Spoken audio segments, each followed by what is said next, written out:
საქართველოს აღმოსავლეთ პარტნიორობის ქვეყნებში სახელმწიფო შესყიდვების კანონმდებლობისა და პრაქტიკის შეფასებების საერთაშორისო კონფერენციას უმასპინძლა.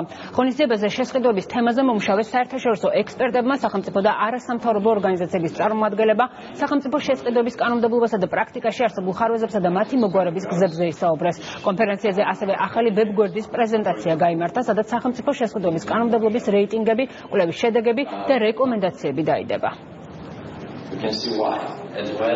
გამონაკლისები, რომელიც არსებობს სახელმწიფო ელექტრონული შესყიდვებიდან, ეს იყოს მაქსიმალურად შემცირებული, ანუ რაც შეიძლება მეტი ინფორმაცია დაიდოს ასევე ღია ფორმატში, დამუშავებად ფორმატში.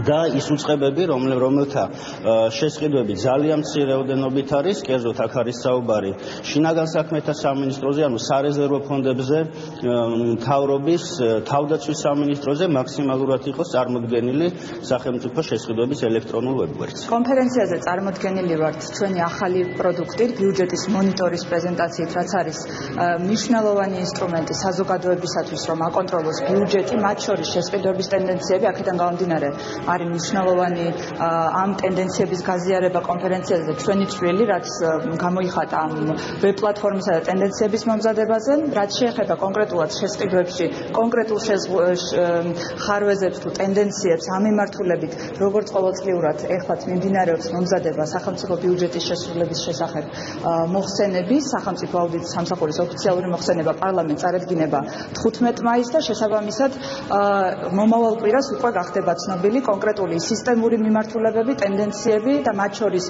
კონკრეტულ უწყებებში წარმოდგენილი ხარვეზები, რომლებიც გვაქვს ახლა აუდიტის პროცესში გამოვლენილი და შეჯამებულად წარუდგენთ საზოგადოებას და პარლამენტს.